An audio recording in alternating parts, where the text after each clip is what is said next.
I want to know Islam without the innovations. I want my people to worship the Creator and not the creation.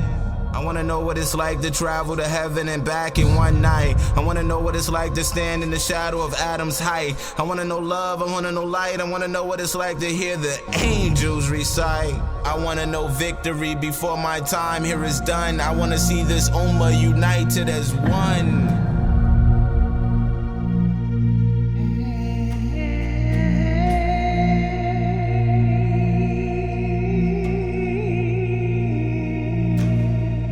And one of the reasons I became Muslim is because one of the things that's taught in Islam is love and no differentiation between colors and that sort of thing. It's very inviting for a black American. But subhanAllah, and I've experienced prejudice all my life. I'm from Cairo, Illinois, AKA Kahira, Illinois. And we used to had to get on the floor at night because of the civil war between the Ku Klux Klans and the Black Panthers, and stores being blown up around me. So I know what prejudice feels like. But when I became Muslim, it was put on a whole nother level, almost an unbelievable level. So my question is, because in Islam, one of the basic understanding is that your brother is the one who believes as you believe. But what do I do as a Muslim or trying to be a Muslim, a mu'min, when I'm praying next to my sister from another country, and she won't even touch me? She will purposely move from me to not touch me. And this is supposed to be my sister. Do I accept her as my sister? Do she believe as I believe? Because I will never move away from anybody who snugs up against me. I converted to Islam when I was 15 years old, trying to escape racism, crushing poverty. My father was a locksmith with a 6th grade education, and I grew up in Northeast DC at a time when it was 98, 99% black, and dealt with systematic racism throughout my entire childhood. And I never met any group of people more racist than the Muslims when I came to Islam. And the systematic discrimination that I faced in this religion as a 15-year-old boy sent me running from you. And it wasn't until I went to Senegal as a 21-year-old young man that my heart started to heal from the damage that had been done. Because I came to Islam through a personal spiritual journey. I read the autobiography of Malcolm X in one night, and I read an English translation of the Quran the next night, and I told my mama I'm a Muslim. But then I met this American Muslim community in 1989. And I heard people referred to as Abid. I heard black people systematically ignored. And I was raised largely by hustlers and petty criminals, and I had never met people so unethical as I met in the Muslim community. Because the contempt that they had in their hearts, many of them, for non-Muslims was worse than the racism that I had experienced as a black person at the hands of white America. And that's why if we don't diagnose the problem where it properly belongs, it's in istighbar. Wa Allah la yuhibbul mustakbirin. God don't love ugly, and he don't love arrogance.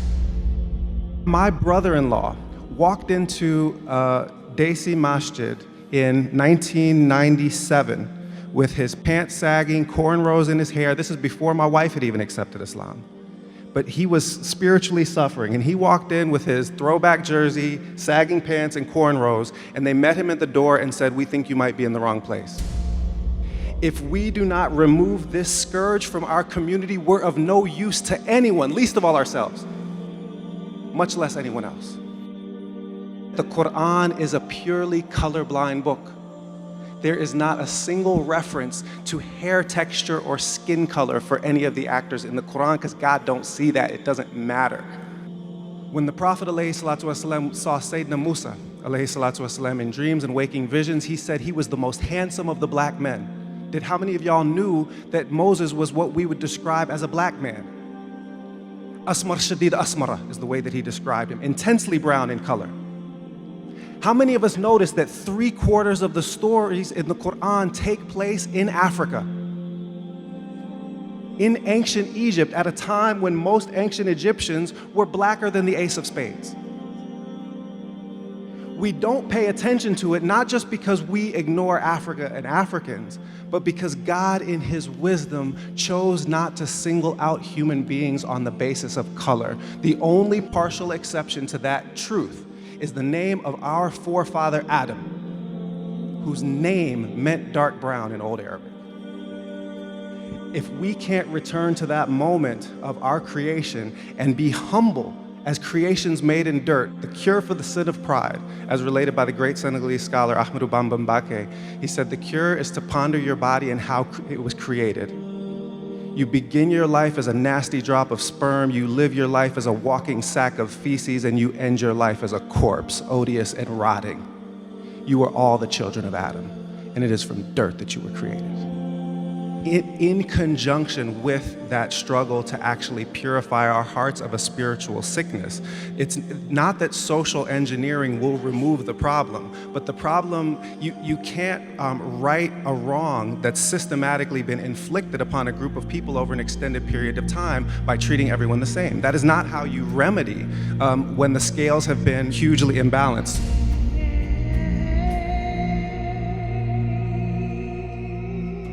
Colorblindness is one of the most crucial tools in the toolkit of white supremacy. Sometimes explicit racism serves the ends of white supremacy. Sometimes colorblindness serves the preserving privilege and making privilege invisible. God doesn't see a difference between us except for on the condition of our hearts, our taqwa, and our deeds. But we have behaved with one another on the basis of difference, and therefore we have to take action. I have to correct misperceptions about Africa because you've been systematically exposed to misrepresentations of Africa. You have to put something good on the weight of the scales against a bad. If you see an injustice, stop it with your hand. If you're not strong enough to stop it with your hand, speak against it with your tongue. If you fear for speaking against it with your tongue, then turn your heart against it, and that's the least that can be accepted of a believer. That a day is coming when you are going to want my people standing next to you. That day has come. Were you next to us? You want my people standing next to you in your moment of need, in your moment of crisis. If you do not stand with the Beni Israel of this country, and that is my people, prepare to be counted amongst the people of Pharaoh. And you will be drowned. And don't think that your La ilaha illallah wa Muhammad Rasulullah alone will protect you, because God detests oppressors and he always answers the prayer of the oppressed against their oppressor, no matter their faith.